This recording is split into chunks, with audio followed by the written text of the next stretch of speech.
ñuy nuyoo nag suñu mbokk yi fi teew ku mel ni Aziz Salmon Fall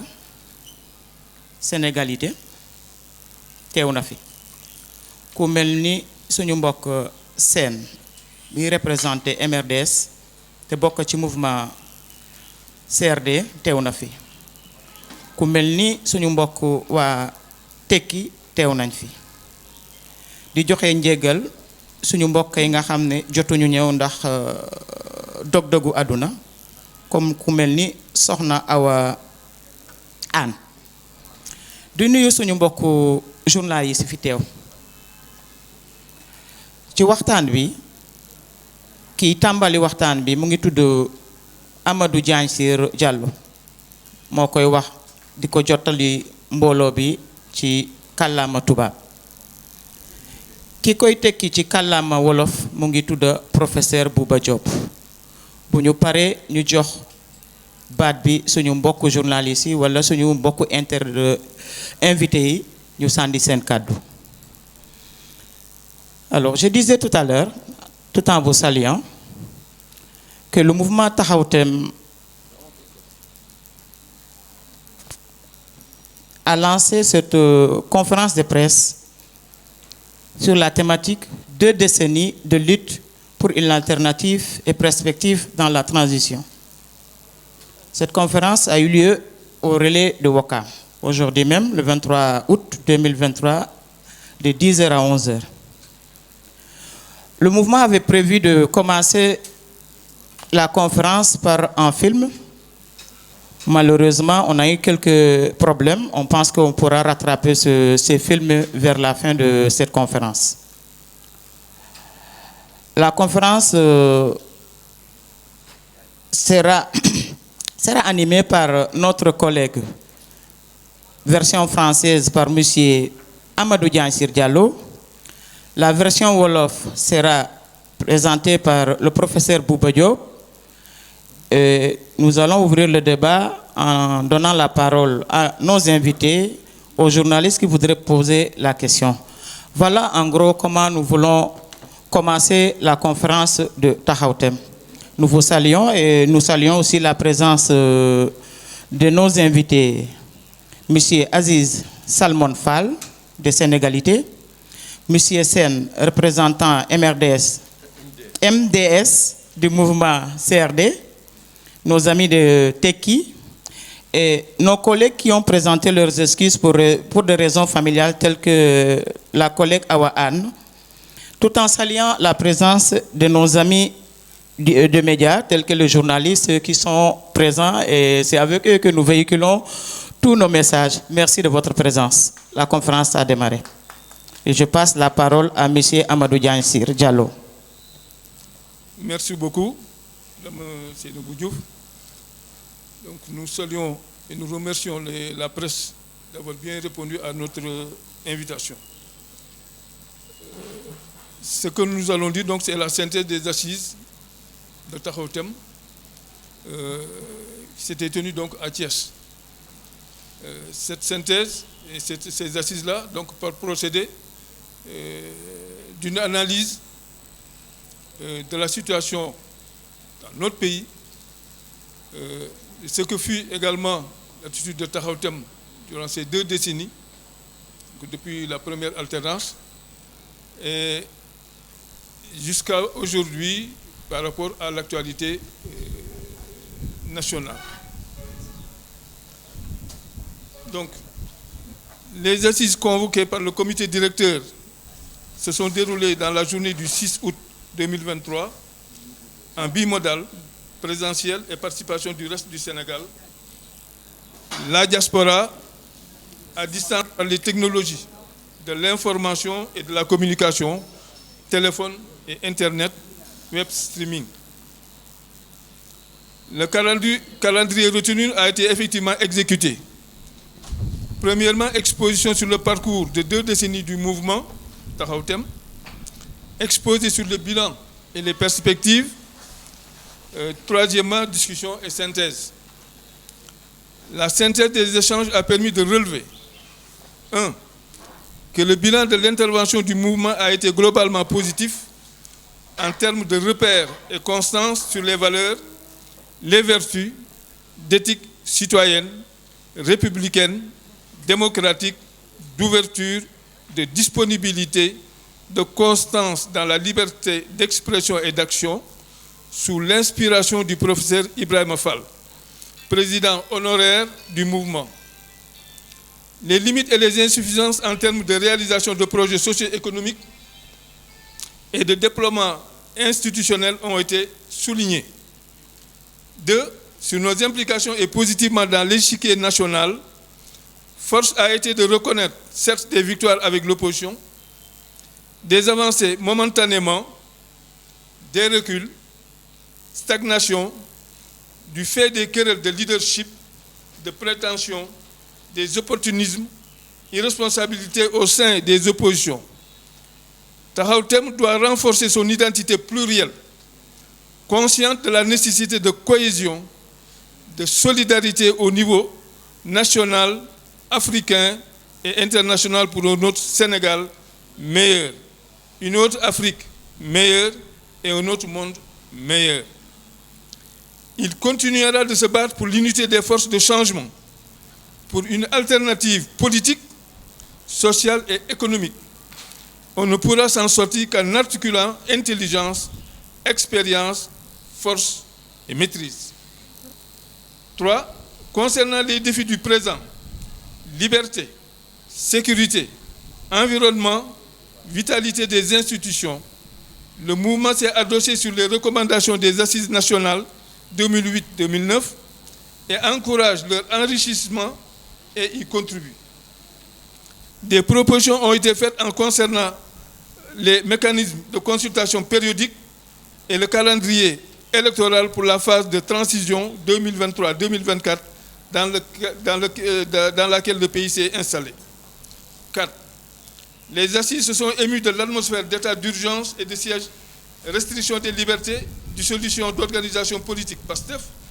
multiplication d'arrestations d'opposants. Elles ont dénoncé les actes de vandalisme, de destruction des biens d'autrui, violence et tuerie contre des inoffensifs. 5. Concernant les relations africaines et internationales, les assises ont recommandé que le Sénégal puisse renforcer son rôle dans l'OMVS, la CEDEAO, l'Union africaine et le système des Nations unies en continuant d'œuvrer pour la paix, la justice et le partenariat mutuellement avantageux. Recommandation a été faite pour, premièrement, diffuser largement les actes audiovisuels et écrits des assises. 2. Exploiter des feedbacks issus des échanges avec les médias, les populations, les partenaires. 3. Diffuser largement les pétitions nationales, africaines et internationales contre l'intervention militaire de la CEDEAO au Niger. Fait le 6 août 2023, le comité directeur de Taxawu Thème.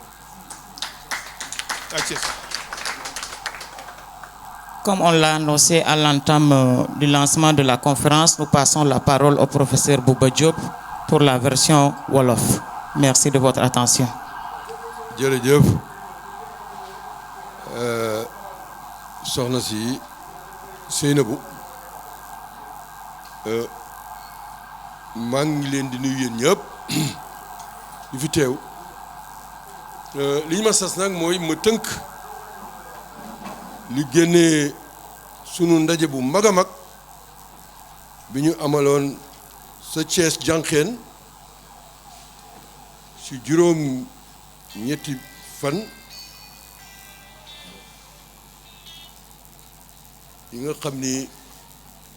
ci weeru août bii la ci at bi am nañu mbégte ñun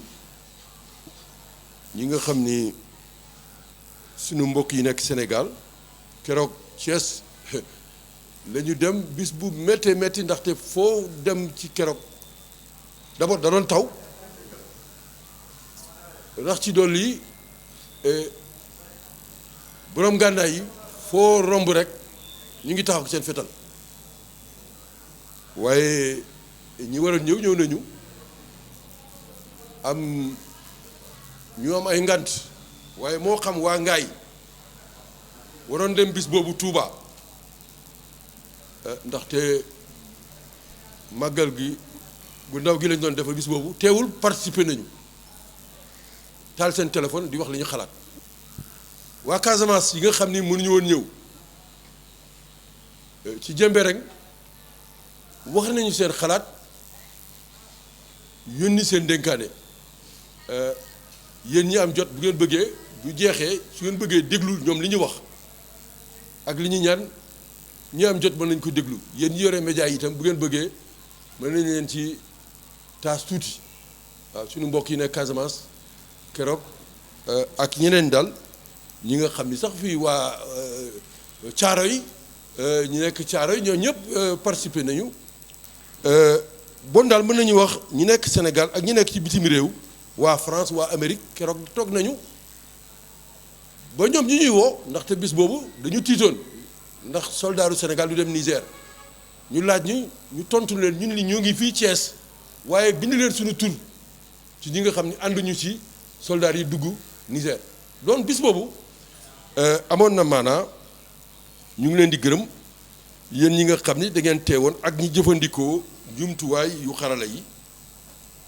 yu bees yi ñu gërëm nag suñu mbokk waa tekki ndax ñoom dañuy yobal mi ngi nii sama kanam sax Mamadou Dieng mi ngi nii toog na moom dafa ñëw teewe mbir mi bokk ci ñun bokk ci li des ci CRD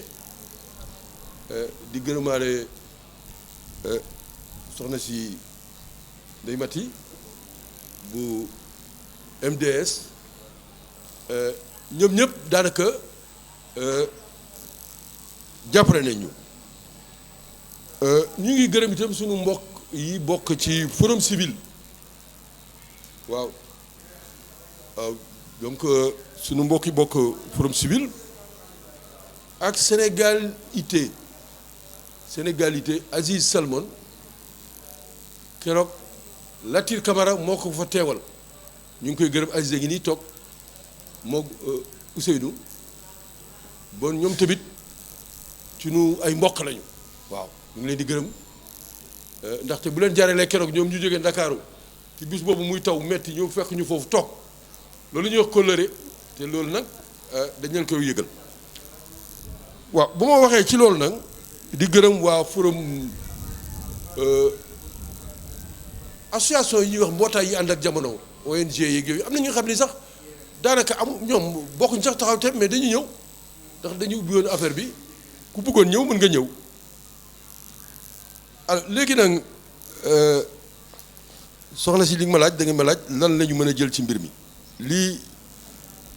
suma mbokk Jansiir wax moo wax ko ci wolof daanaka daal waxtaan wi ñetti pàcc la woon bu njëkk bi dafa am benn dënd bu am solo buy wane këyit ak nataal yu firndeel sunu jaar-jaar ci ñaar fukki at waaw ku ko bëgg a gis itam mën nga ñëw gis ko parce que kuy dégg taxaw temm yenn saa yi nit ñi xamuñ sax li mu xam nañu rek taxaw temm bi ñu bokkee ci élection yi ak ba ñuy sànni grenade lacrymogène ñu bare loolu la ñu xam waaye ni mu dooree mooy keroog bi Sénégalais yi jëkkee folli ñi fi nekkoon benn ay bis moo ci toog ñu ni war nañu fagaruwaat parce que fii ñu jëm leerul ndaxte keroog dañu yeewu suba am président bu bees bu ñu fol rek mu indi benn bàkk bu nga xam ni kenn waxtaanu ci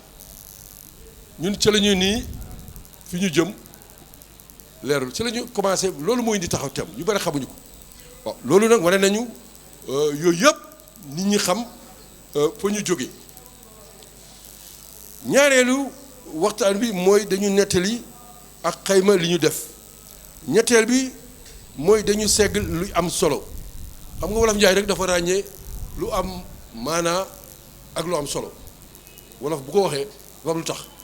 waaw wane nañu ñun li am solo te li am maanaa boo ko bëggee wax moom duñ fi jógee li ñu segg nag mën nañu wax juróomi fas la ay fas bi njëkk li ñu wax mooy li ñu def jarul xeeb ndaxte yenn saay mën na am nit nga liggéey daal ni man ne li may def vraiment daanaka est-ce que sax jaroon na ma def ko ñu ni det jarul xeeb ndaxte dund ñun waa taxaw temm dañu dund ci fulla ak fayda ngor ubbeeku ci leeraayu nag ki ñuy jox tur bi professeur Ibrahima Fall moo génne tur bi waxtaan nañu lu yàgg ndax dañ ko war tuddee taxaw temm taxaw jonn moom moo indi tur boobu taxaw temm te am nañu si mbégte ndaxte tey yi Wakaam fa la ma dëkk sax am na ñu tudd taxaw temm bari ki démb taxaw yi bari na Sénégal waaye taxaw temm moom Ibrahima Fall moom moo ñu jox tur bi waaw kooku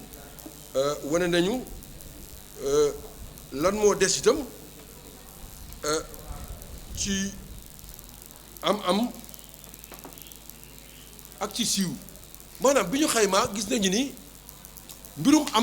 am xaalis ak mënal sa bopp loolu moom xaw nañ si tële waaw ndax politique nag man miy jàngale université dama koy wax étudiants yi dama leen démocratie yeeg yooyu ñuy jàngale yëpp ñaari mbir daal moo ko lal moo ko indi ci àdduna benn bi mooy xaalis boo ko amul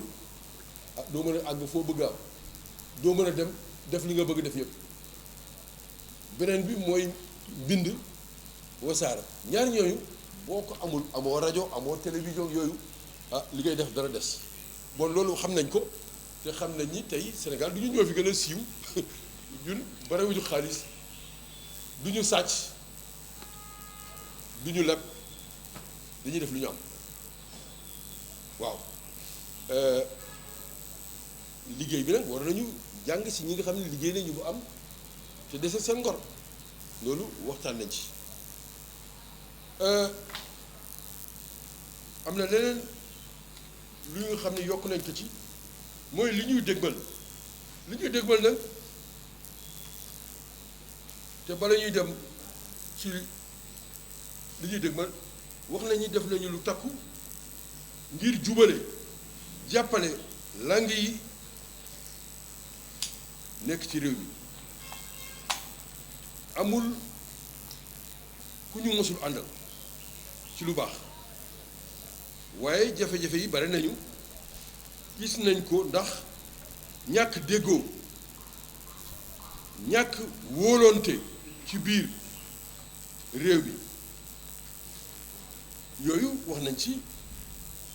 ndaxte il faut que ñu def lu am maanaam ngir Sénégal jóg màgg tedd Afrique itam ak doomu réew mi ñu tedd daanaka daal Sénégal daal dañu war a wéy ci lu wóor moo di xel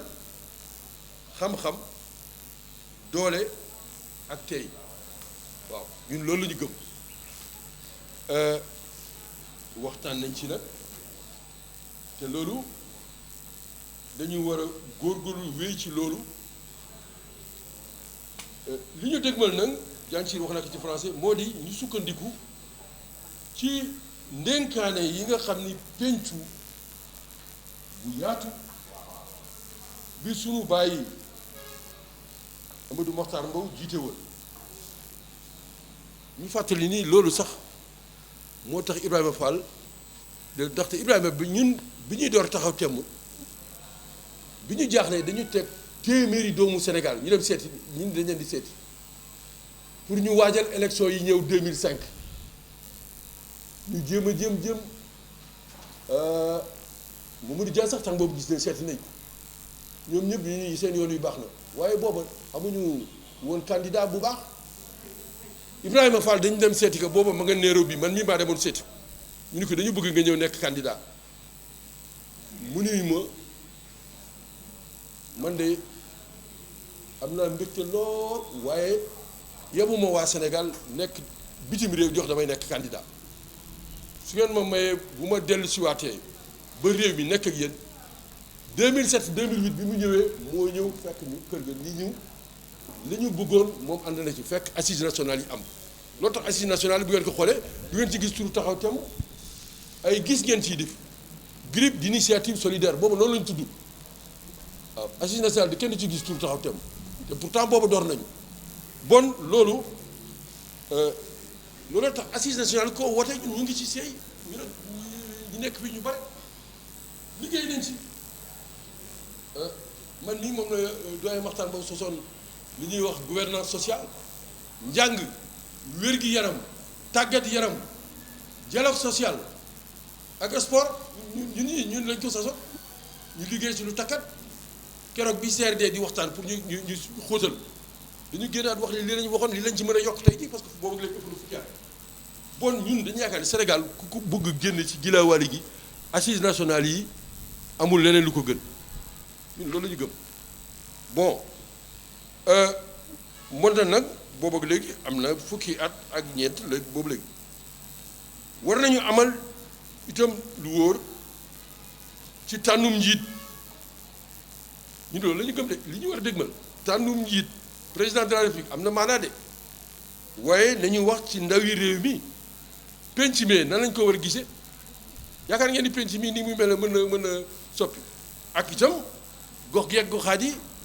je vois dans la salle certains de nos élus locaux là ñi nga xam ni fan lañ leen waaw léegi Sénégal fu mu toll booy ñëw taw bi mbedd yi Dakar gii mbedd yëpp a bon ban njëriñ la ñu amal li ci génn leen fii réew mi xam ngeen ni yii moo ëpp yëpp a am maana président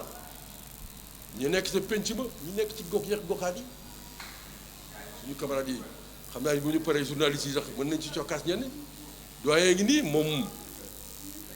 Mermoz bii la nekk waaw magu Mermoz yi moo leen jiite maa ngi gis fële ci gannaaw waa Thiaroye ba bon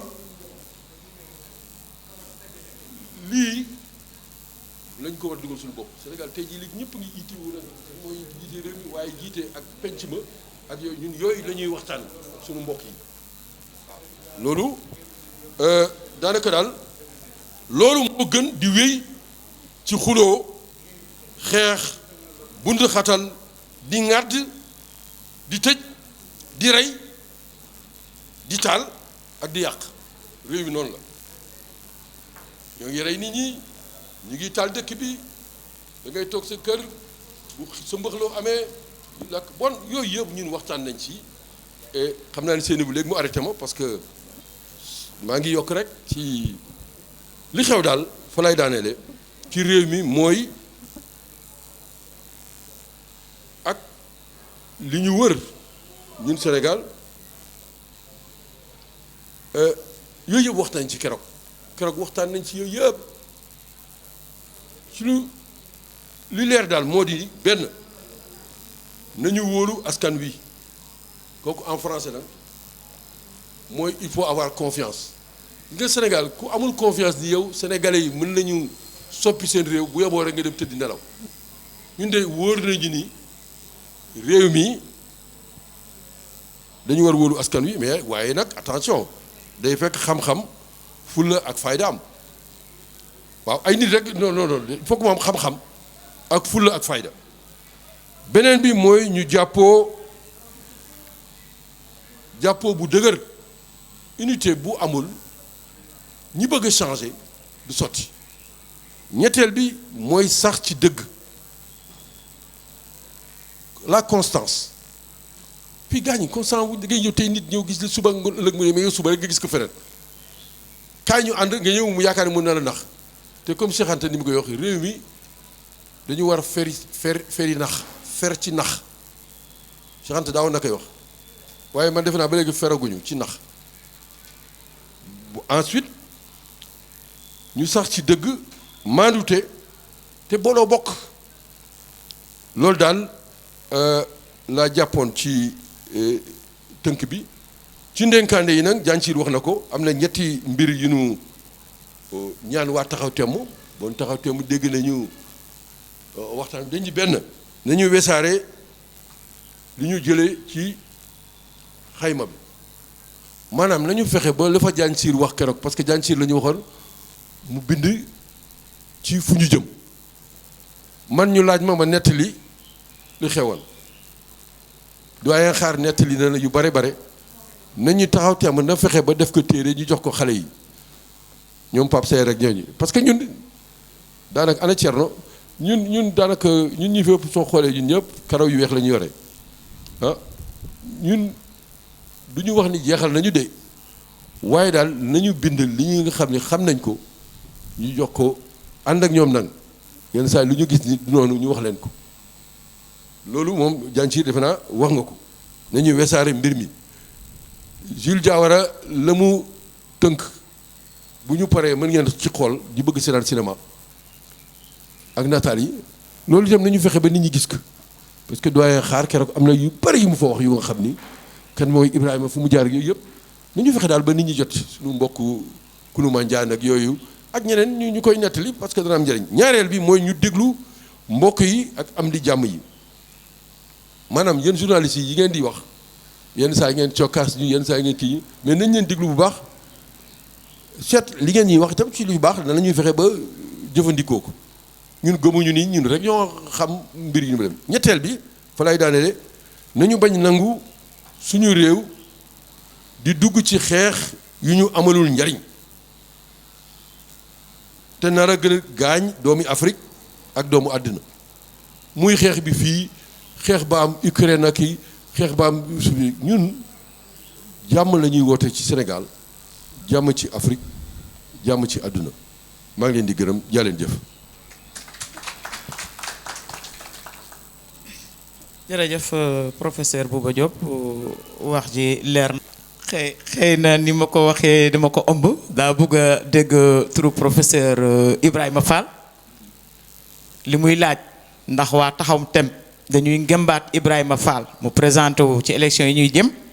wala waa taxaw tem dañuy uti beneen candidat bu dul Ibrahima Fall ma jëloon question am posé ko ne ndax waa taxaw tem dañuy ngëmb wala dañuy ngëmbaat mais comme tur bi la bëggoon ñu jàllale tur bi jóg naa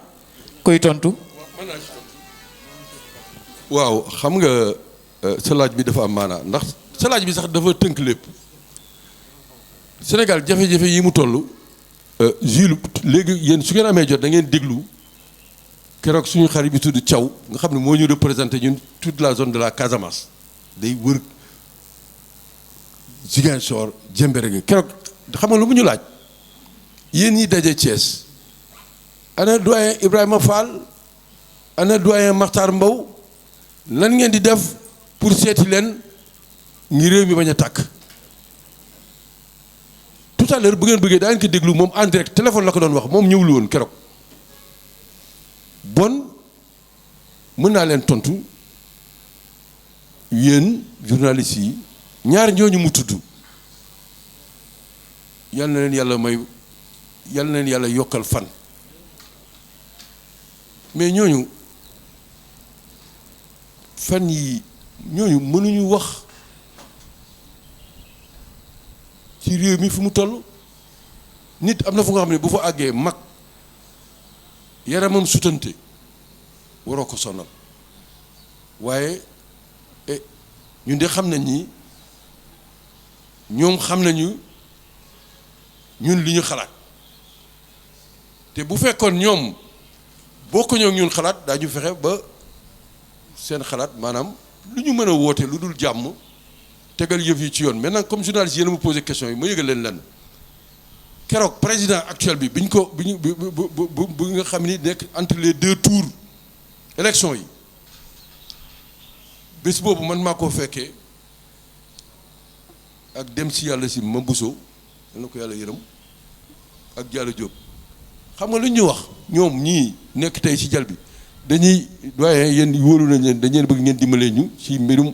institution yi maanaam réew mi kuréel yi ni muy doxee benn bi ci àq ak doomu Adama troisième bi sur diplomatie keroog loolu lañ ñuy wax boobu man maa ngi teew toog bon ñun lépp lu ñu mën def ci loolu te fi may daaneel pour répondre à ta question tàng yi bi mu tàngee jër am na kilifa gu mag du ma joxe turam nag parce que itam xam nga kenn mënu nettali yëpp kenn mënu wax yëpp waaye li may wax de tey boo tegoon kaamil ma waatal la ko te mun naa wax ni itam li may wax bu dul dëgg yàlla na ma musiba dal am na kilifa gu mag ku ma woo ni ma réew mi fi mu toll te kooku ku am baat la ci réew mi mun ma yéen lan ngeen mën a def ci affaire bi yéen taxaw tem ñun demoon nañ si dialogue bi fi amoon ñun presque booba bi ñu koy wax dialogue bi fi amoon am na ñaari at ñetti at presque ñun tous les jours lañ doon dem waaye bii mujj kilifa googu bi ma woowee ni ma ñoom doyen Ibrahima ak yooyu ni ngeen ci xalaat ma ni ko suñu bëggee jàmm ci réew mi ñi nekk fële di dialogue te président Macky Sall woo leen nañ leen bàyyi ñu lu dialogue bu ñu paree ñu segg lañ fa am ñii nekk ci F24 ñun F24 la ñu bokk de parce que dañu bokk ci biir CRD bokk ci biir F24 ñu ni ñooñu nañ leen bàyyi ñu waxtaan ñoom tamit bu ñu paree man de Bouba Diop bu ñu ma woowee mën naa synthèse Thierno Diop bi mën na synthèse maanaam ñaari groupe bu ñuy waxtaan sénégalais yi ñii nii lañ ko gisee ñii nii lañ ko gisee mais mën nañu seet lan moo amal njëriñ réew mi te fi ma fay daaneele mooy Sénégal ñun suñu xalaat doyen xaar xam na ci dara taxaw teemal dañuy dafa am juróomi sàppe yu am ci réew mi te juróomi sàppe yooyu boo ci faydaalul benn rek du dox xam nga ban la bu njëkk bi mooy yéen ñi fi toog ak ñoo ëpp ci réew mi 17 millions ñooñu lu leen neexul tey du fi am bu ñu jógee kenn du ñooñu nañ leen fonk ñun ñooñu ñooy suñu doole ñaareel bi mooy ñan mais ñaareel bi yéen xam ngeen lan la mooy ku fi nekk nag la ngay lekk ak la ngay naan dafa am ñu koy liggéey mooy ñiy liggéey suba ngoon di ñaq di may nit ñuy lekk liggéeykat yi ak ñi am seen xaalis di ko dugal mais ñooñu tey bu leen neexoon Sénégal dara kenn du fi liggéey ñooñu est-ce que ñu ngi leen di déglu ñetteel bi nag mooy nag suñu mbokk yi am parti politique ñoom nag dafa am góor gu tudd Karl Marx borom sikkim bi moom moo yeewu suba ni àdduna bu muy wéer ba léegi liggéeykat yi dañu war a am seen langue foofu la yëfi doore boobu ba léegi mais nag parti yi léegi boo leen dégg dafa mel ne ñoom rek ñoo nekk ci àdduna ñun contre ñu leen ñu entre parenthèses taxaw tema ñun xam nga ñun amuñu kayitu juddu te dem nañu ministère de l'intérieur plusieurs fois bu ñuy joxee ñu ni yéen duñu leen reconnaître ndaxte yéen eh bien da ngeen di bëgg nekk parti ñun leen nekk ñu parti tey nekk ñu parti ëllëg ñun doomu réew mi lañu kenn ëppale wuñ ci dañuy wax dañuy def bon parti yi ñun wekk nañ leen mais nañu wekk ñi nga xam mais suñu mbokk tekki yi ñoom am nañu benn groupe bu tudd tekki citoyen am nañu itam benn parti mais ñun waxtaan nañ ci plusieurs reprises Ibrahima moo suñu ñun d'accord di créer parti suñu biir nag am na ñu ne dañu war a dem wuti parti waaw du ma leen nëbb dara waaye nee naa ku bëgg na dem ku bëgg tudd parti taxaw temm sax ñun mënuñu ci dara luñ ci mën waaye ministère de l'intérieur wax nañu à plusieurs reprises te li may wax bis bi mu nga xam ne daf ma xool moo xool mënuma yéen du ñu leen di récépissé loolu tax fan yi damay ree parti yi ñuy bund xatal wala yi ñu am ay tur ak yooyu ñun def nañ ñu ko ba sonn nee nañu yéen du ngeen am te ndar lañ ñu ko waxee université Gaston Berger dañu toog waa ji toog ma toog mu ni ma yéen daal bëggu leen am seen récépissé parce que su ngeen ko bëggoon da ngeen di ñëw def comme parti ñun leen dekkuñu parti bon kooku mooy ñetteelu groupe bi nga xam ni ñun bokkuñu ci parti waaye eh bien il faut que quand même parti ñu sóoraale leen parce que nag ñu ngi ci réew mi liñ ci yokk nag pour cokkaas leen mooy Sénégal bi mu amee ba léegi parti yi ku ci nekk au pouvoir bis bu nekkatul au pouvoir siège am sax mënatu ko sax téye maanaam kooku moom c'est un fait d'histoire c'est la science politique ku ci daanu jeexal nga mënoo sax fay fa nga nekk loolu bon dafa am ñeenteel bi nag moom la ñu wax mooy ñi nga xam ni tey jii xam ngeen dégg Sëñ Tuubaa tey wax na la reine du suy bu ko neexee mu wax mais ñooñu réew mi mais ñooñu ëpp doole ñun ñi sax ñoom bu ñu waxee ñu déglu leen mais ñooñu nag itam dañu war a nag groupe ñoom itam ñuy dégg seen kàddu ndaxte loolu.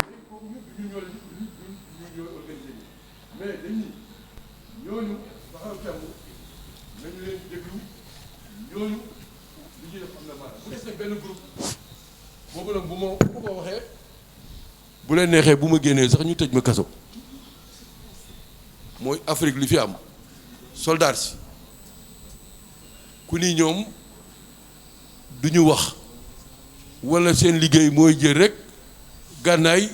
di sànni di dóor loolu moom ñun dañu yaakaar ni Afrique suñu bëggee ñooñu dañ leen may ñu wax ñoo xam nag ni ñuy organiser seen biir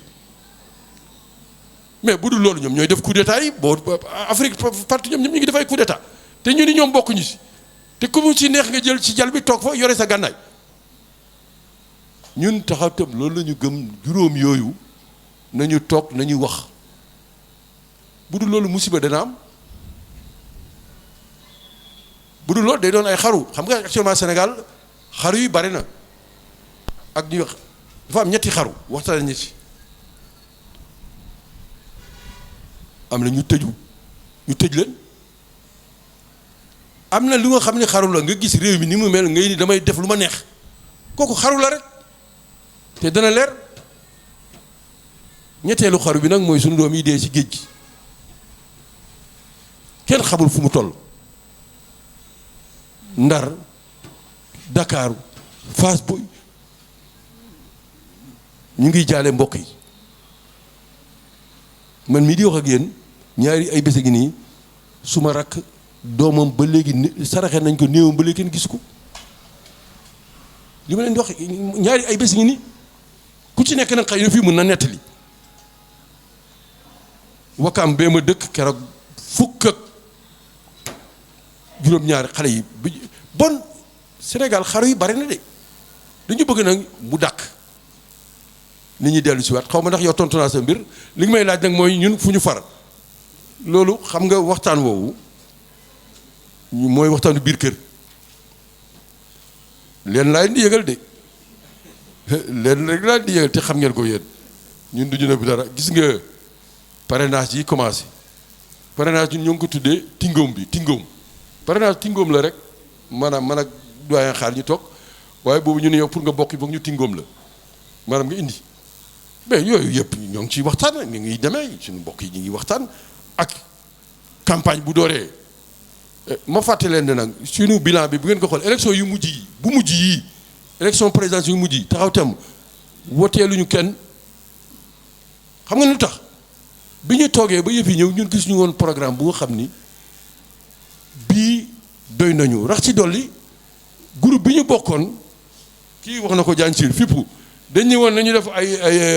ay primaire dañ ñu woon nañu def primaire bi ñu defee primaire dañu def primaire bi qu'est-ce qui s'est passé suñu waaja ka jàlloon amul woon parrainage waaw billaay loolu moo xew amul woon parrainage mu yow suba ñu dégg ko muy wax ni moom fële la bokk ci guddi gi xam nga yéen ñuy laaj yooyu yëpp bon xam nga ku bukki rey sa maam ah boo gisee ku nuru bukki bon ñun ñu ngi waxtaan dañuy réunion ci biir CRD dañuy réunion ci te lépp lu ñu def ak daañu leen ko yëgal ak mbokk yi yëg ko bon daal foofu daal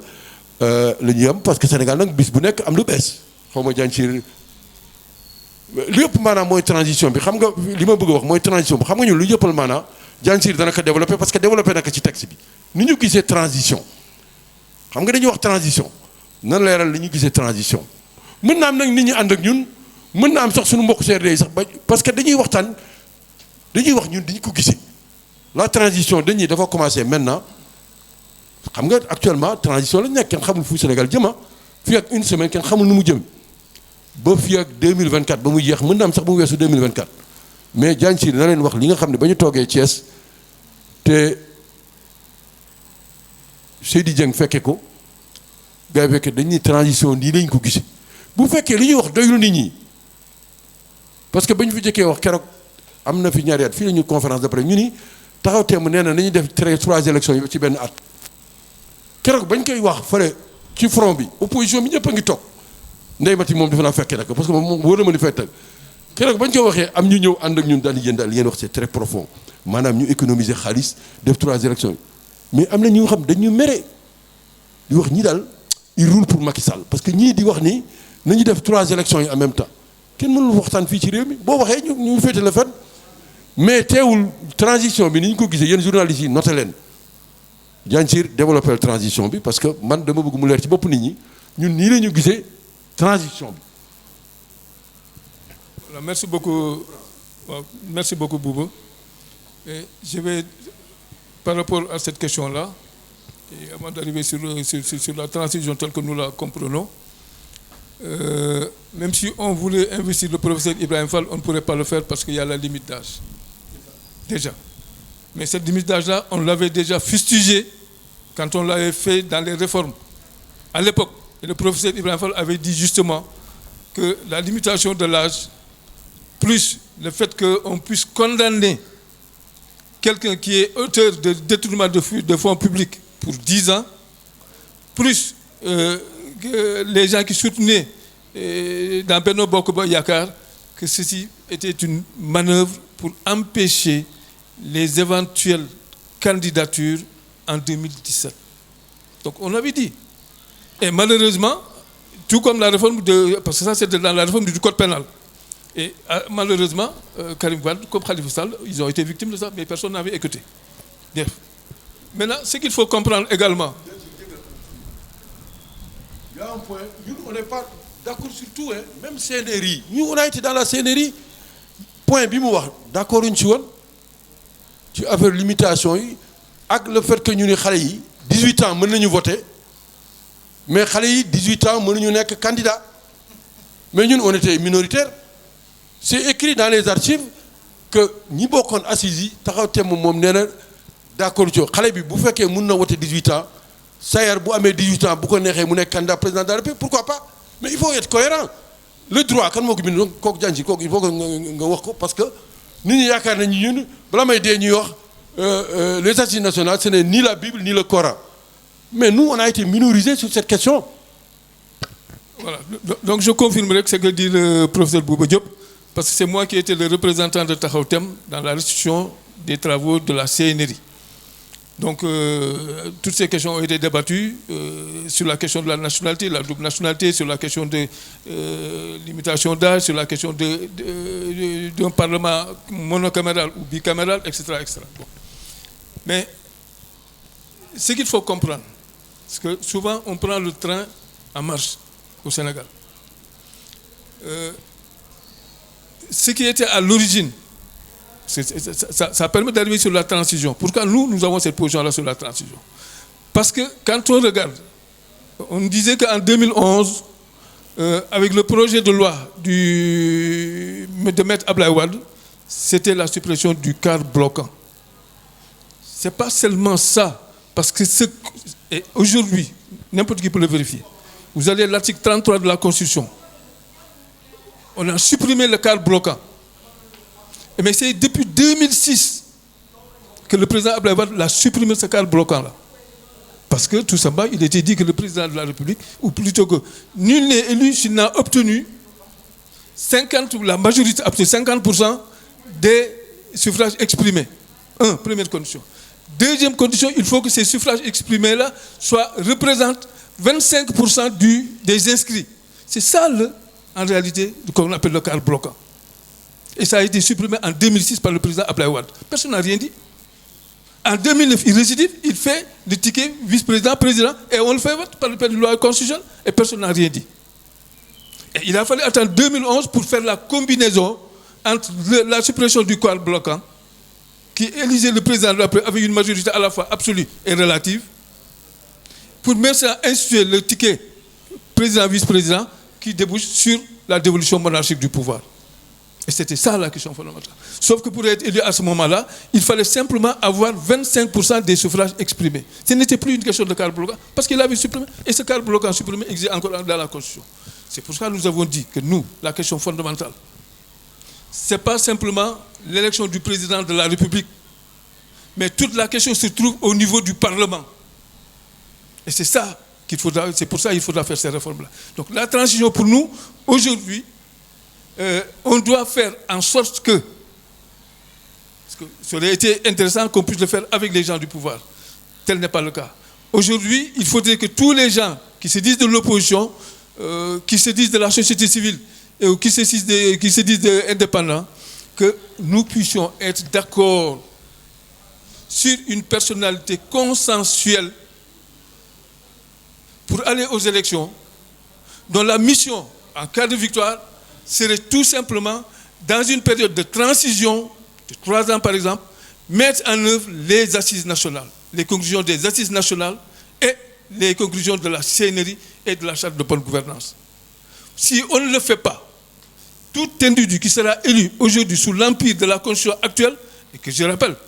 cette Constitution de 2001 a été modifiée dans sa première phase jusqu'au référendum de 2016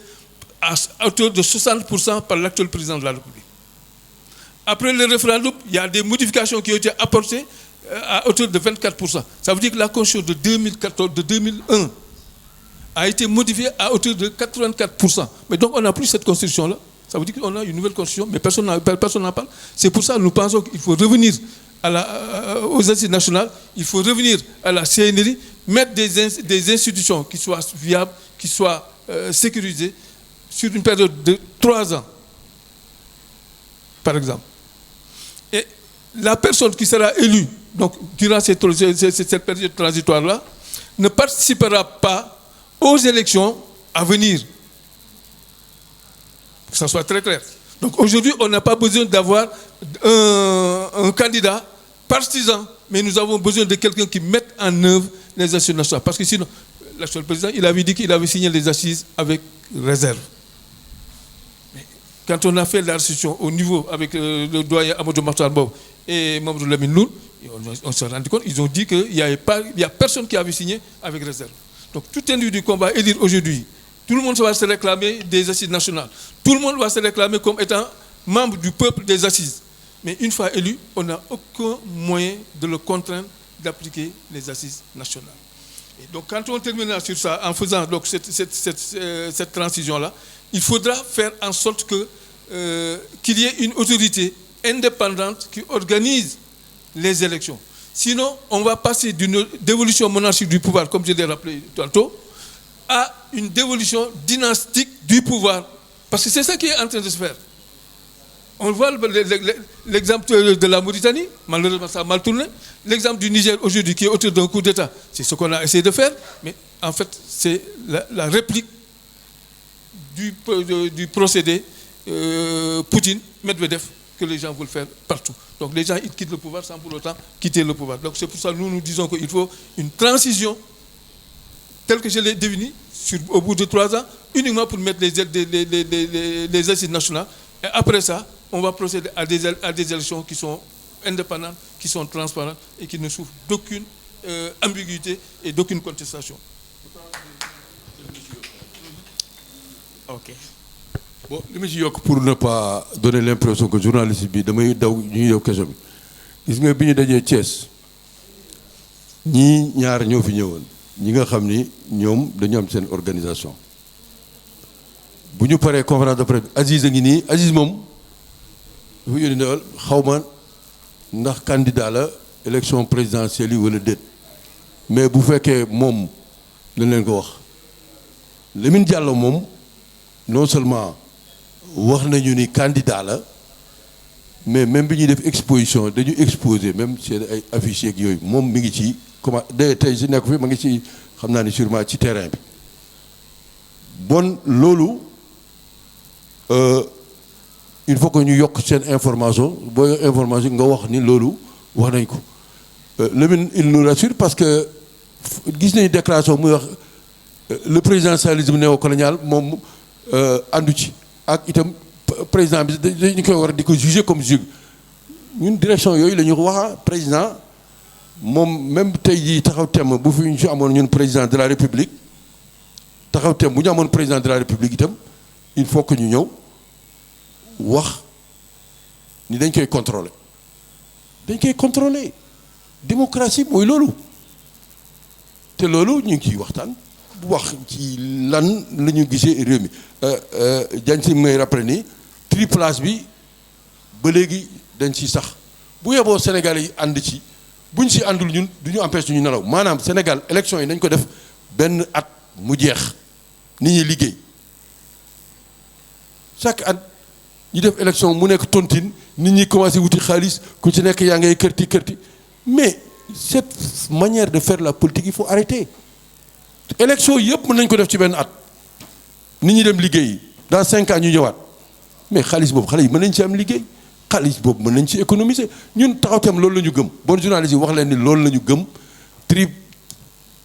nañ ko tuddee sax triplage maanaam ñetti tànn mun na am ci benn at ak bulletin unique sax ak yeneen yooyu yëpp wax nañ ci gars yi dañuy caaxaan gis nga am ñi xam ne dañuy dunde politique ñun dunde wuñu politique am ñi xam ne dañuy dunde politique te loolu nag mën na fi jóge parce que amu fi yoon Sénégal ba mu amee yàgg na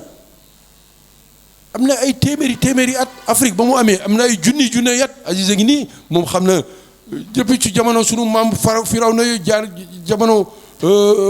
Mansa yi nekk Mali mais réew mi quand même am na lu ñu xam lii ñu nekkee caaxaan la ñetti weer yu nekk ngeen da ngay élection ak gis ngeen liste yi ci amoon simb lay doon ñuy simb yooyu moo fi war a jóge waaw simb bi moom daal ñun ànduñu si ñun simb daal baax na pour xale yi tey sax sunu xale yi def seen anniversaire mais politique moom warul am simb waaw je ne sais pas ndax am na yeneen question su dul loolu xëy na bala ñuy fii jóge daañu jox sunu mbokk tekki yi sunu mbokk sénégalité bu ñu amee lu ñuy wax itam ndax tamit waaw yéenay seet rek ah sëñ Mamadou waaw ensuite Aziz yéen ñaar bu ngeen waxee rek sëy na bu après. jërë ngeen jëf bu ñu dégloo suñu ñaari kàngam yi boo amee gan danga koy ganale xanaa journaliste yi dañ ñu njatta ndax seen rédaction yi synthèse yëpp dafa war a dem midi loolu moo taxoon ñu benn waxtaan bi jox journaliste yi balaa ñu doon jox suñu wollore ñu sañ koo def ndax suñuy xarit lañu dëggu ci defin ci waxin moo tax ñu sañ a siif seen wax jox ko journaliste yi ñu ciy jéggalu siif sa mbokk nag taxul nga yàpp ko kon ñu ngi ciy jéggalu jox leen baat bi ngeen dolli xorom ci cin bi ndax defe naa li ñu dégg tey moom man de jàng naa si xaw ma ndax dinaa ko mën a yëkk bu ma ñibbee mais man jàng naa si Dieng. ginnaaw bu ñu leen nuyoo ci turu mouvement Tekki nuyu leen ci turu coordonnateur du mouvement Tekki mu def déplacement Ibrahima Diop mu ngi nii toog Mouhamadou Konaté tey bis bi fépp fu Tekki nekk rek xelam a ngi fi ndax dañ fee teew ci ndigalu Mamadou Lamine Diallo candidat à l'élection présidentielle président du mouvement Tekki mu jàpp ni rek comme ni ma ko waxee woon Thiès dañoo ñëw pour jàng si ndax fii la école bu mag bi nekk école bi nga xam ni amul benn classe dans l'évolution politique du Sénégal boo xam ni defu leen ko te def ngeen ko passé ko ak brio keroog wax nañ ko ñu ne taxaw temm def lan ñi naan leen sax di leen tooñ taxaw temm ba kañ waaye taxaw rek dafa jafe waxtuma ak ngeen boole ci taxaw temm ndax diggante bi am na ñu ngeen taxaw ndool tey ñu ngi tëdd ndax wax ngeen ko difficulté yi yombul donc di ñaanal le professeur Ibrahima Fall ndax li mu def yombul woote fexe ba ñi la wër ñëpp di ay leader ku ci ne rek mënoon naa diriger parti politique fii ci table bi ak ma fekk woon ci assise ba donc kon nag réew mi li leen ci boole mooy seen expertise seen xam-xam seen taxawaay seen bëgg réew mi te loolu taylewu leen ko mayewu leen ko jaayu leen ko ñun loolu lañu jàng tey loolu la ñu continuer bu ñu leen di gis suñu kanam ñoom doyen xaar mbay doyen yi fi nekkul yépp loolu la ñuy feddali di ko yeesal di ko dëgëral ci ñun moo tax ñu ñeme leen moo tax ñun bi ñu duggee ci politique ñu ngi wër ñu mel ni yéen mais nag dañoo fexee ne ci yoon bi ndax yéen du ngeen wàcc yoon wi di leen continuer tàllal loxo rek ndax Mamadou Lamine Diallo bu geesoo gis ñu mel ni yéen bu bëggoon a def leneen du ko ñemee ndax fi ngeen taxaw dafa dëgër da ngeen ko gëm di leen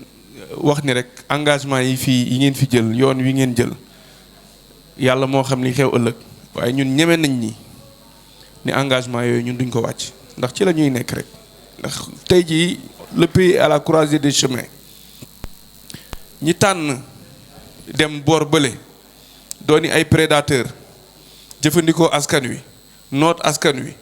ñooñu féete nañu boor Sénégal xam nañ leen identifier nañ ràññee nañ leen ñi tànnoon nag par la constance par l'engagement par le patriotisme boobu ba léegi di muñ di xeexal askan wi féete nañ seen boor camp yooyu nag l'heure est aux grands ensembles ñëpp mënuñoo doon candidat àdduna bi tey ñi ko ŋànk mooy les grands ensembles dëkk yu mag a mag ñooy taxaw loolu nag moo war a feeñ ci biir parti politique yi moo war a feeñ ci idéologie politique yi ñu war a daje et daje bi yàlla yombal na ko ci CRD ñi ngi tënk boobu léegi di ànd ñu ngi ñaan yàlla ànd boobu bu dee moo gën ci réew mi yàlla na ko yàlla continuer di leen ñaanal gudd fan ak wér di leen féddali rek sunu taxawaay ak sunu jàppale ndax yéen ay patrimoine politique ngeen ci réew mi ñun seen xeex fu ñu ko fekk dañ cee war a dugal sunu loxo dañ leen a war a jàppale ndax sans la conscience historique Cheikh Anta moo ko doon wax nee na les peuples ne peuvent être appelés à de grandes destinées te conscience historique gu combat patriotique et démocratique bi ñuy doxal fii ci réew mi yéen a ko téye moo tax bu leen dellu ginnaaw bu leen teggi seen tànk metti na yombul waaye di ngeen ko ànd ak tekki asalaamaaleykum wa rahmatullah.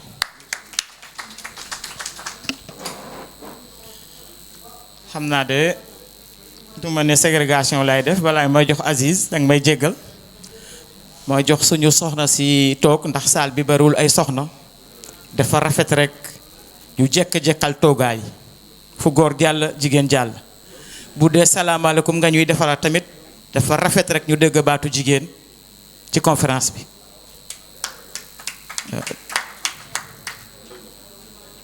Ndeye Mati bokk ci MDS waaw merci. asalaamaaleykum merci beaucoup teraanga kenn mënu ko delloo maa ngi leen di nuyu le président Bouba di nuyu professeur aussi Mbaye Diagne Sir ak professeur Khan di nuyu ñi fi nekk ñëpp di nuyu waa tekki di leen sant bu baax di leen gërëm defe naa ne man li ma waroon a wax Amadou wax na ko te yaakaar naa ne ñun bu ñu yàlla boolee ñu bokk nekk CRD def ceeg sotti ci la ñun ñoo bokk gis-gis bokk xalaat moo tax yàlla boole ñu foofu kon yaakaar naa ne réeroowuñu benn yoon ndax ñi ngi waxtaan guddeeg bëccëg suba ak ngoon fi ku xam fa nga jëm nag doo egg waaw kon nag yàlla nañ yàlla lafal cat yàlla àggaleel ñu suñu yéenee di wax ne mag jar naa ba cim réew bu ñu déglu seeni xalaat seeni gis-gis topp ci seen ginnaaw duñu réer te loolu lañu fas yéene ñu ngi leen di ñaanal yàlla bu mu doon mujj gi jotaay liñ fi jàngee rëy na lool foor na lool macha allah kontaan nañu suñu xol sedd na bu baax a baax jërë ngeen jëf. kon Aziz gannaaw bi ma la toogloo ndax soxna si ma jébal la kàddu bi jërëjëf Ndeye Mati kon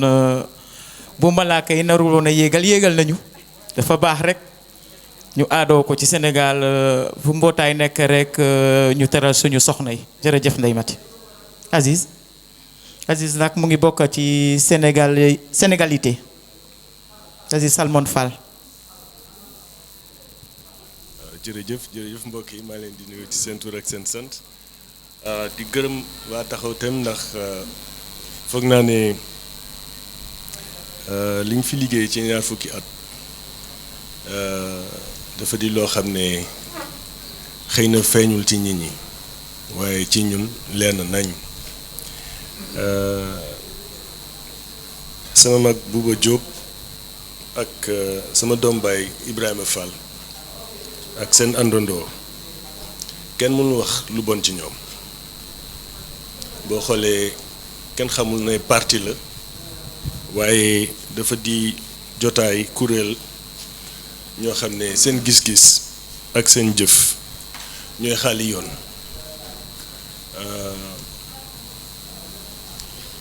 man foog naa ne li xew ci réew mi tey moo waral ñu war a gën a fonk liggéey bi suñu mbokk yi def ci ñaar fukki at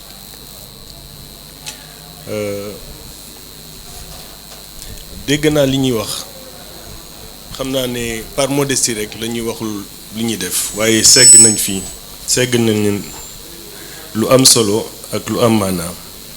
ci ñaar fukki at ci liggéey ci ay kuréel yu bare ndax fu ñu gis kuréel boo xam ne di liggéeyal askan yu dugg ci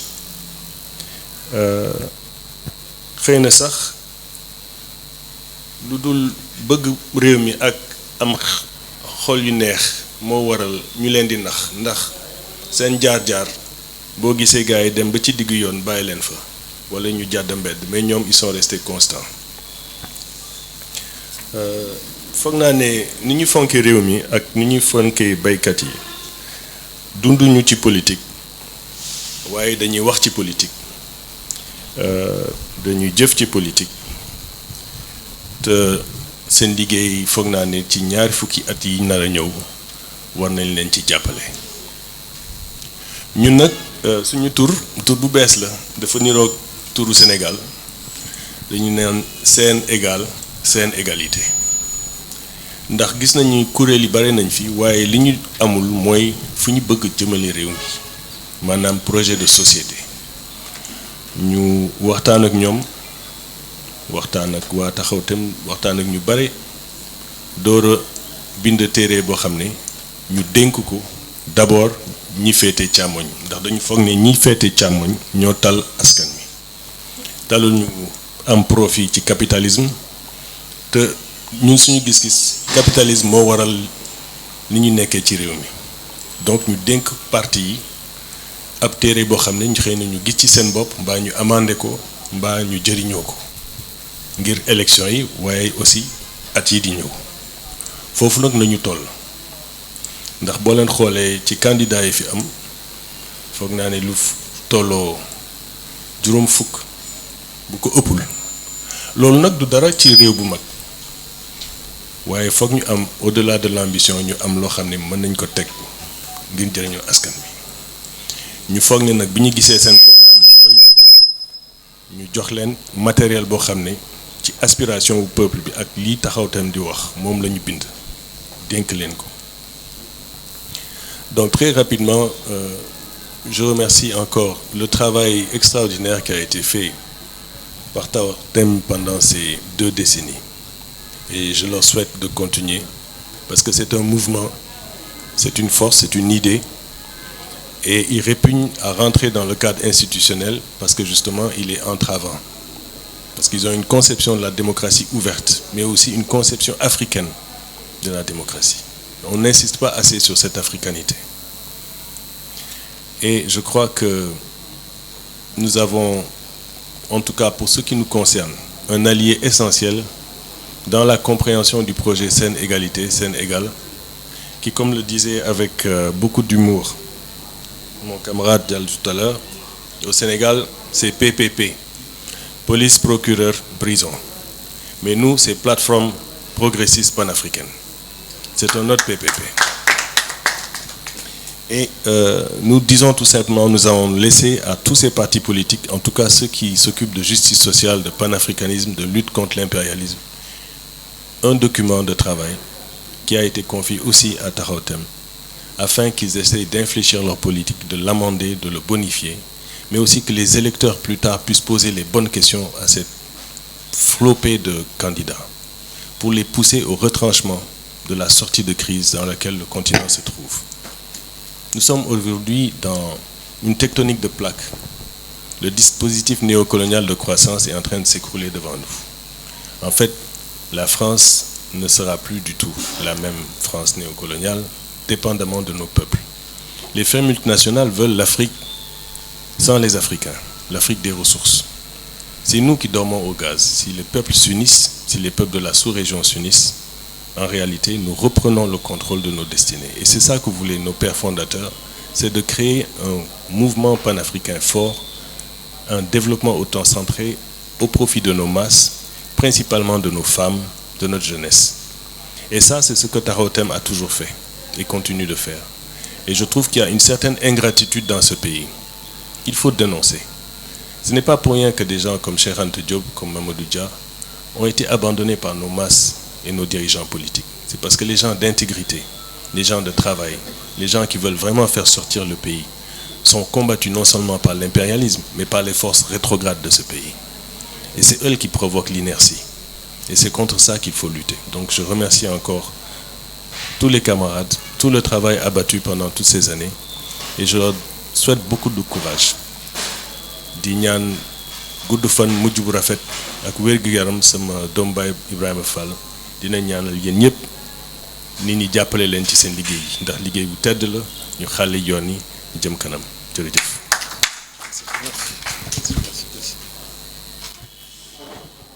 merci Aziz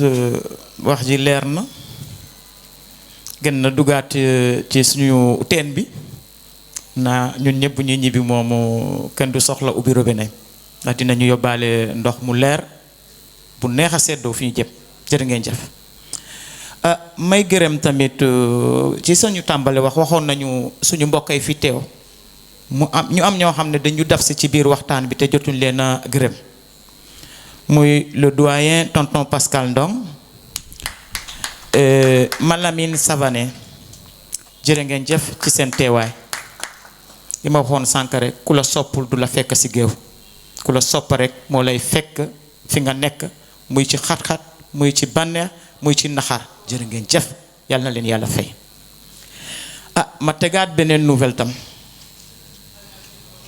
àdduna moo bindoo noonu ñii dañuy xëy di ree di fecc di foo di bànneexu ci diggante boobu ndog am ñu ngi ñuy tàgge suñu mbokk Pathé Diagne moo fi tàmbaliku ñun ñépp ñu defal ko dog waayoo waay ci li nga gëm nga sànnil ko ñaan ndax liggéey na fi liggéey bu rëy formé na fi ay kàngam yu bari bu ñuy doon liste ñi nekk monument ci Sénégal dina ci bokk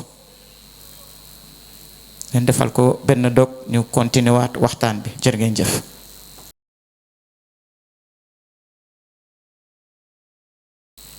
Allahumma amiin yal na ko yàlla defal njéggal boole ko ci arjan yi gën a kawe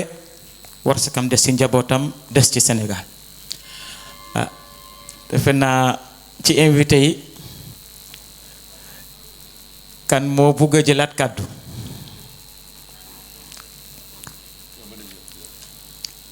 kon ñu conclure bu fekkee amul benn invité bu bugg a jëlaat kàddu wala ci biir taxaw tamit sax ku bugg a sànni baat ayca am nañu suñu benn ndaw bu yëkkati loxo Sayer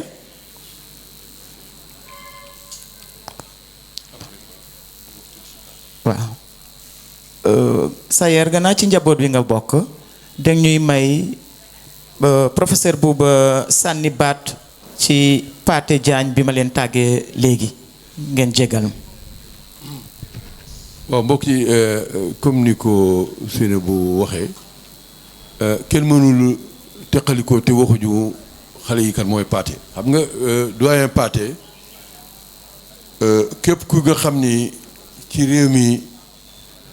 da ngay gëstu war ngi pàtt ko ñu ngi jàll jabaram xam suñu jigéen Fat Sow Diagne Pathé képp kuy gëstu ci làkku réew mi ci histoire réew mi ci koom-koomu réew mi daa xam ni boroom xam-xam bu mag a mag moom la ñu tàgge léegi man mii bu ma fi jógee nii jabaram lay jëkk woo parce que ndar ga ma juddoo Pathé bokk na ci mag ñi ñu yar moom ndar ak Dakaaru gi goro Serigne Babacar Sy la rue Thiers 99 rue Thiers ko xam kër gi nga xam ni Serigne Babacar Pathé foofu la bokk bon ku jàng la itam jàng alxuraan donc nit ku borom xam-xam la te Senghor moo ko dàqee université bokk na seen université dem xale yi fa ngeen xam yëf yi ni mu demee nga Senghor ni mu fexe ba Ablaye Wade bañ a continuer àggale université Pathé Diagne itam dañ ko fa génne ndaxte moom li mu doon xalaat ak tubaab bi li ñu xalaat bokkul kooku moo génn àdduna bon nañ ko ñaanal bu baax te xale yi mën a roy ci moom li mu bind ci philosophie ci histoire ci économie réew mi lu am solo bon Thierno ki ñu annoncé nouvelle bi a bien fait ndaxte xale yi bu ñu tey yàlla moo def suñu conférence de presse jour bi ci la génn àdduna xaw ma ndax tey lañ koy rob wala suba lañ koy rob waaye ñun ñii fii bu ñu jaar teew fa loolu rek laa doon yokk di jàll itam ma Lamine Savané bëre nga xam ni itam ku dégg mbootaay yi ànd ak jamono ñu leen di wax ONG yi moom daanaka moo koy jiite woon ci lu yàgg-yàgg nekk ci Lamine te di rakku Landing Savané nga xam ni seen rakk dafa génn àdduna bërki démb ñu ngi leen koy jàll waaw Landing yëpp xam ngeen ko yéen yi nga xam ni Sénégal yëngatu ci fayda ak politique Alassane rakkam moom tamit bërki démb la génn samedi wala ajjuma la génn àdduna ñu ngi koy jàll jaar naa fa démb sax fekk ma ko may wax naa ñoom ñi itam sax jaar nañu kër ga démb pour jàlle ko maa ngi koy wax Lamine Diallo sax day yëg ko woon pour ñu dem ñu ko yëg ñu dem jaale ji ko rakkam bu génn àdduna bon Seynabou merci beaucoup Pape Serre may la nga wax jërëjëf effectivement asalaamaaleykum mbooloo mi maa ngi nuyu ñëpp su ku nekk turam ak santam di jiital nuyoo bi ci doyen professeur Bouba Diop ak le doyen Khar et tous les camarades du mouvement Taxaw Thème di nuyu également les alliés du CRD particulièrement le mouvement Tekki avec le coordonnateur Ibrahima Diop ici présent di nuyu également assistance bi ak journalistes yëpp di intervenir parce que bu mag ñi góor ñuy intervenir jigéen ñi kon rafet na ndaw war a intervenir pour wax li nga xamante ni moom la jàngat ci waxtaan bi sànq le camarade Dieng bu Tekki dafa am lu mu wax professeur boo xamante ni daf ma marqué dafa ne Taxaw Thème c'est une école effectivement Taxaw Thème c'est une famille c'est une école parce que man si 10 ans yi ma nekk aux côtés du professeur Bouba Diop jàng naa ci tey loo xamante ni bu ma toogee ak samay moroomu jeune politique dafay mel ni man maay professeur bu toog ak ay élèves am parce que j'ai sacrifié tout mon temps en politique pour apprendre aux côtés du professeur ce que c'est que la politique ce que c'est que l'économie ce que c'est que le social et ce que c'est que la culture le sport donc compétences yi ma acquérir en politique sur divers domaines c'est grâce au professeur Bouba Diop que je serai très honoré de dire franchement professeur li lépp yow la donc bi may dugg Taxaw Thème ba tey daanaka mën naa wax ne beruma sama yoonu bopp teguma sama philosophie bopp ndax tey structure bu ma mënta diriger ak plateforme bu ma mënta nekk tey base bi Taxaw Thème la bu ma demee ba jaaxle ci yoon bi ba xamatuma fu ma jëm damay retourner waat ci professeur laaj ko mu tegaat ma ci yoon bi donc musuñu réeroo musuñu tàggatoo donc di leeral rek ne fi dëkk bi toll fii ñu toog ci relais toog nañ fi août 2016 muy taw bu metti bi ñu rajee le candidat le président du PASTEF Ousmane Sonko fii la ñu defee conférence de presse de soutien bi nga xamante ni texte bi Amadou Diansir moo ko bind texte boobu tey bi ma ko liiree ce matin moom laa njëkk a lire parce que dama doon xool ci archive yi ma gis texte boobu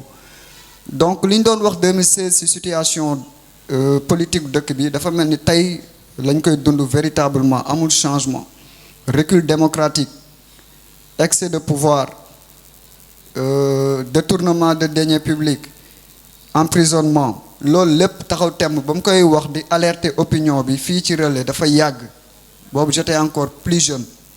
donc di wax ne tey sénégalais yi bu ñu amee tuuti xel mu sell wala bu fekkee ne parti politique yi am nañ tuuti mémoire dinañ xam ne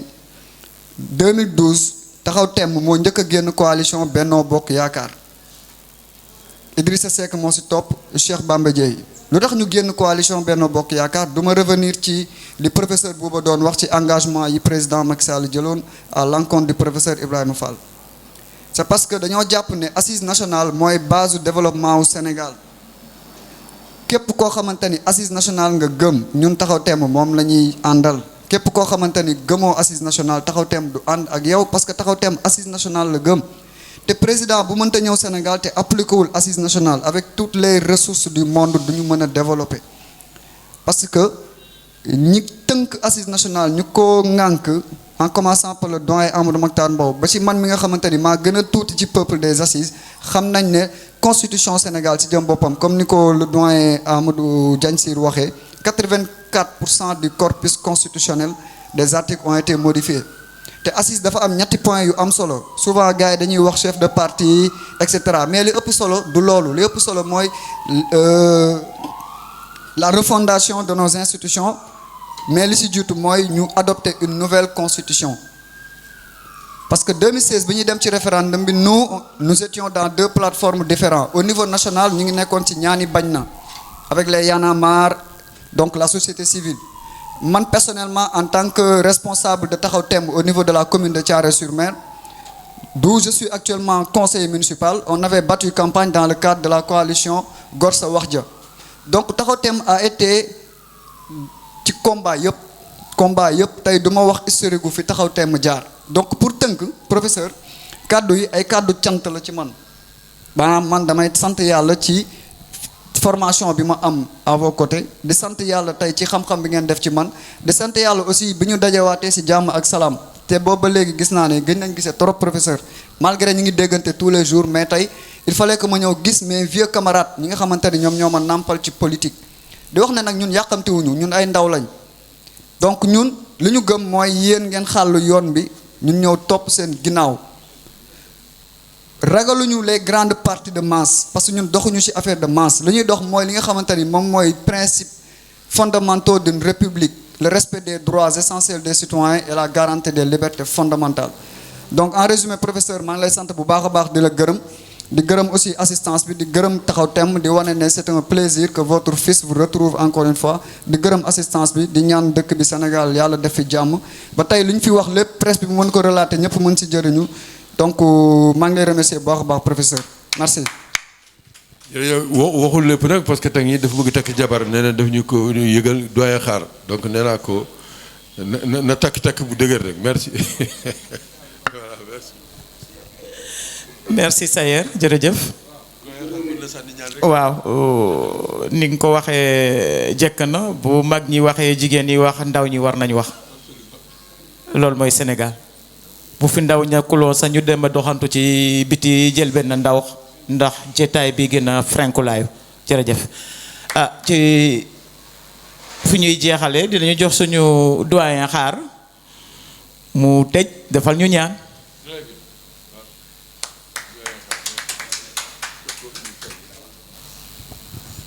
asalaamaaleykum wa rahmatullah mbooloo maa ngi leen di nuyu yéen ñëpp ku ci nekk sa tur ak sa sant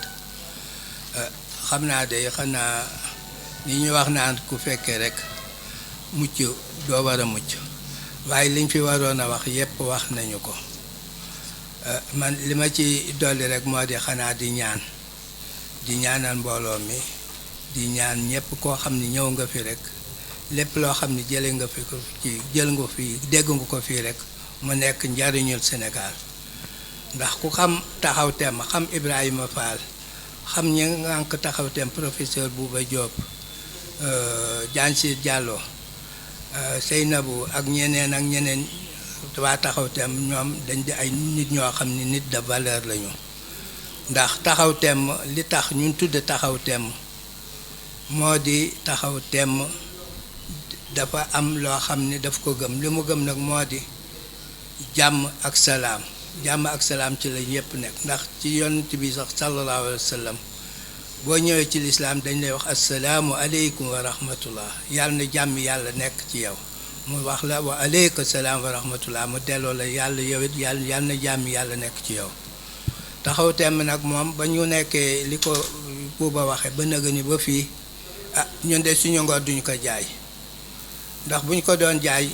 amuñu njëg sax amuñu njëg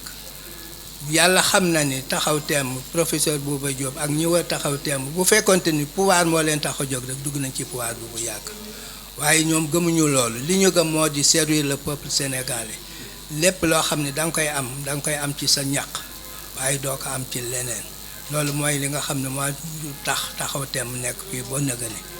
di ñaanal nag Taxaw Temb ak ñi nga xam ne ñu ngi ci nekk ñun ay mag lañu de ndax fii ma toll bay boo ma ni man jeexal naa waaye nag